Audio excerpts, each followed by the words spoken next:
میرا ایک سوال ہے یہاں پہ کہ عثمان مرزائی کو لے لیں مثال کے طور پہ, اگر میں صرف مفروضے کی بنیاد پہ بات کر رہا ہوں, میرے پاس کوئی معلومات نہیں ہے, کہ اگر عثمان مرزا نے اپنے وکیل صاحب سے یہ کہا ہو کہ جی وکیل صاحب میرے سے یہ جرم ہوا ہے, میں گناہگار ہوں یا جرمدار ہوں, لیکن میں چاہتا ہوں کہ مجھے سزا نہ ملے, تو برائے مہربانی میری مدد کریں. اس طرح کے بے شمار کیسز ہوں گے, جرم کر کے لوگ اس کا وکیل کے سامنے اعتراف کرتے ہیں, پھر ریکویسٹ کرتے ہوں گے. سو اس صورت میں ایک اخلاقی ذمہ داری کیا آتی ہے وکیل کی؟ دیکھیے میں نہیں سمجھتا کہ کوئی جا کے ڈائریکٹلی یہ کہہ دے گا کہ میں نے یہ قتل کیا ہے اور آپ مجھے بچائیے. نارملی تو 99% کوئی ایک ایکسیپشن کی میں بات نہیں کرتا, یہ ہوتا ہے کہ جی ہمیں غلط رپورٹ کیا جا رہا ہے. اور ہمارے ملک میں یہ جو FIR کا سسٹم ہے, اس میں یہ ہمارا اپنا بھی تجربہ ہے کہ جو اصل ملزم ہوتا ہے اس سے زیادہ دیگر افراد کے نام بھی ڈال دیے جاتے ہیں کہ ان کو کسی طریقے سے انروپ کیا جائے اس کیس میں. لیکن یہ جو موجودہ کیس ہے جس کی عثمان مرزا کی ہم بات کر رہے ہیں, اور اس میں بڑی ایک ٹیکنیکل پوزیشن آئی ہوئی ہے, اور میں سمجھتا ہوں کہ یہ وہ وقت ہے کہ سب سے زیادہ عدالتوں کا رول بنتا ہے, اور اس کیس نے الٹیمیٹلی اوپر تک جانا ہے, سپریم کورٹ آف پاکستان تک. تو عدالتیں اب انٹرپریٹیشن کریں کہ جی جو ایویڈنس ایکٹ ہے, قانونی شہادت ہے, اس میں یہ چیزیں موجود ہیں, ایڈمیسیبلٹی آف ماڈرن الیکٹرانک ڈیوائسز سے جو چیزیں ہوتی ہیں. اب اس کیس میں دو چیزیں ہیں, ایک ہے out raging the ماڈesty of a woman. اب اس میں آؤٹ ریج کرنا ماڈesty کو, تو اس ویڈیو کو اگر ہم دیکھتے ہیں تو اس میں کوئی دوسری بات نہیں, چاہے وہ خاتون کہے یا نہیں, وہ اس چیز سے انکار نہیں کر رہی کہ یہ میں ہی ہوں, وہ اس چیز سے انکار نہیں کر رہی کہ جناب میرے ساتھ ایسا نہیں ہوا.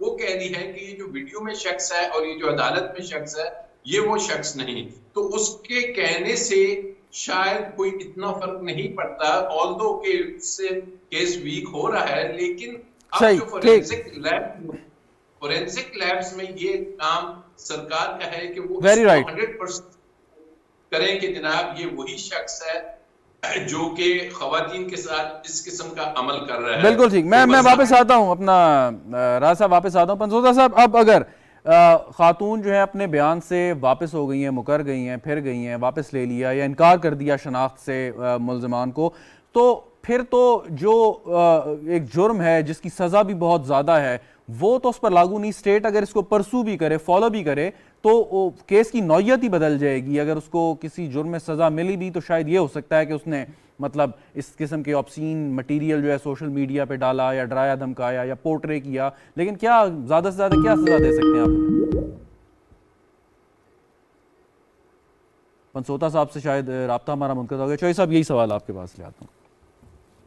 میرا یہ خیال ہے کہ عدالت اس بات کو مد نظر رکھے گی, اور جس طرح انٹرپریٹیشن راجہ صاحب نے کی, اس پر انٹرپریٹیشن کا ہونا بہت ضروری ہے, اور شاید کچھ کیسز میں یہ ہو بھی چکا ہوا ہے ٹھیک کہ ڈیجیٹلی یا جو الیکٹرانکلی ایویڈنس آتی ہے اس کو ایکسیپٹ کیا جائے. ای میل تو ایویڈنس کے طور پر ایکسیپٹ کی جاتی ہے, اسی طرح باقی چیزیں. اور اگر فورینسک رپورٹ کے بعد یہ ہو جائے گا تو پھر یا تو وہ خاتون بیچاری اپنا بیان واپس لے گی کہ میں نے جو بیان دیا تھا پریشر میں دیا تھا, مجھ سے غلط کروایا گیا, یا اس کے اوپر بھی ایک مقدمہ چلے گا کہ تم نے جھوٹی گواہی دی اور یہ جانتے ہوئے کہ تم غلط کام کر رہی ہو, پھر اس بیچاری کو وہ بھی فیس کرنا پڑے گا.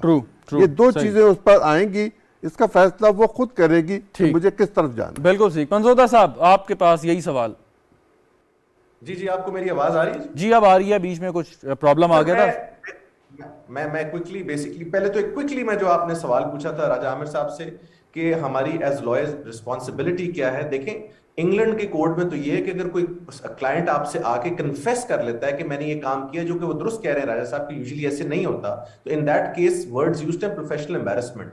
You are supposed to return that brief and say کہ جی میں آپ کی کنفیشن پر وہاں نہیں جاؤں گا. پاکستان کے کیس میں جہاں پر ایک وکیل جو ہے وہ اپنے کلائنٹ کی انسٹرکشنز پہ چلتا ہے, اور اگر آپ کی انسٹرکشنز یہ ہے کہ جی میں نے یہ کام کیا مجھے بچائیں, تو آپ ان انسٹرکشنز پر آگے نہیں چل سکتے. ہاں آپ یہ ضرور کہہ سکتے ہیں کہ تمہارا رائٹ آف ریپرزنٹیشن فنڈامنٹل ہے, فورموسٹ ہے, لہٰذا میں تمہیں ریپرزینٹ کروں گا, بٹ چونکہ میرے نالج میں یہ چیز آ گئی ہے تو اس کو آپ واپس کریں, اور کوئی اور وکیل جس کو جو بھی انسٹرکشنز دیں انسٹرکشنز پہ چلنا ہے. دوسری بات جہاں تک آپ نے بات کی کہ انہوں نے یہ بات کر دی ہے اور اس کے خلاف کسی قسم کا سدبا پاسبل ہے یا نہیں ہے. دیکھیں ان کی اس سٹیٹمنٹ کو ہم یہ سمجھ رہے ہیں کہ اس سٹیٹمنٹ کے بغیر کنوکشن پاسبل نہیں. آف کورس سینٹنسنگ میں فرق آئے گا, ہو سکتا ہے ان کو سزا وہ نہ ہو جو کہ اس کے تحت بنتی ہے اور سزا جو ہے تھوڑی سی کم ہو, لیکن بیونڈ ریزنیبل ڈاؤٹ اگر اسٹیبلش ہو جاتا ہے کہ یہ کرائم اس طرح ہوا ہے تو بالکل ان کو اس کی سزا ملے گی. اور اس کے لیے ضروری نہیں ہے کہ وٹنس جو سٹار وٹنس کا جانا بہت نقصان دہ ہوگا,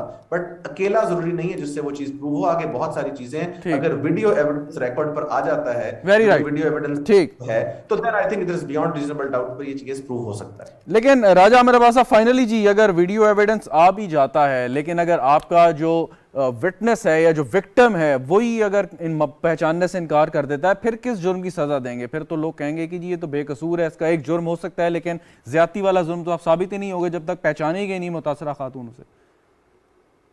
دیکھیے زیادتی کی اگر بات ہے تو زیادتی کے لیے آپ کے پاس ایویڈنس ہوتا ہے جو کہ ہمارے قانون میں پینسوٹا بیٹھے ہوئے ہیں, جو اورل ایویڈنس سے زیادہ جو ویلیو رکھتا ہے وہ ہے ڈاکیومنٹری ایویڈنس. اور جو ڈاکیومنٹری ایویڈنس ہوتا ہے اس میں جو میڈیکل رپورٹ ہوتی ہے اگر وہ پازیٹیو آتی ہے, اس لڑکے کی بھی میچنگ ہوتی ہے, تو پھر اس میں لڑکی مانے یا نہ مانے بہت سی ججمنٹس ہیں کہ ایسی صورتحال میں اس کو سزا دی جاتی ہے. تو یہاں پہ ایک اوفینس نہیں ہے, ایک یہ ہو گیا. یہ نمبر 2, یہ نارملی جو وٹنس مکر جاتے ہیں نا کہ ہیومن فیکٹس نہیں, یہ نارملی اغوا کے کیسز میں ہوتا ہے جس میں کسی اور نے دیکھا نہیں ہوتا اور کسی کو کوئی اغوا کر کے لے جاتا ہے. لیکن موجودہ جو سا کیس ہے اس میں ایویڈنس آن ریکارڈ آ چکا ہے. یہ کیس نہیں ہے کہ لڑکی یہ کہہ رہی ہے کہ جی میرے ساتھ ایسے نہیں ہوا اور یہ میں بھی نہیں. اگر یہ وہ نہیں تو پھر یہ کہے کہ جی یہ میں بھی نہیں ہوں, یہ کوئی اور ہے. It is not this. So it's a fit case کہ جس کو عدالتیں پراپرلی پروسیکیوشن اگر ہوتی ہے اور اسسٹ کیا جاتا ہے عدالت کو پراپرلی, تو یہ کوئی اتنا راکٹ سائنس والا کیس نہیں. بالکل صحیح, بالکل صحیح. بہت شکریہ, بہت شکریہ آپ کا راجہ عامر عباس صاحب, عظیم چودھری صاحب, احمد پنسوتا صاحب ہمارے ساتھ موجود تھے. ناظرین آپ نے دیکھا جو اس کیس کا ہم ذکر کر رہے ہیں کہ یہ تو وقت بتائے گا کہ کیس کس طریقے سے آگے بڑھتا ہے, لیکن ایک چیز بہت اہم ہے کیونکہ اکثر ایسے واقعات میں ہو جاتا ہے باثر جو ملزمان ہیں, افراد ہیں, وہ جو متاثرہ لوگ ہیں ان پر دباؤ ڈالتے ہیں, ان کو رشوت دینے کی کوشش کرتے ہیں. سو یہ بھی میرے خیال میں ذمہ داری اس وقت آتی ہے جو اس کیس کو اتھارٹیز انویسٹیگیٹ کر رہی ہیں کہ اس پہلو کو بھی دیکھنا چاہیے کہ اگر متاثرہ خاتون اپنے بیان سے واپس ہو گئی ہیں, پھر گئی ہیں, سو اس کے پیچھے کیا کوئی دباؤ تو نہیں ہے یا کوئی لالچ تو نہیں دینے کی کوشش کی گئی ملزمان کی جانب سے. اس پہلو کو بھی یقیناً انویسٹیگیٹ کرنے کی ضرورت ہے. پروگرام دیکھنے کا شکریہ, اجازت دیجیے, خدا حافظ.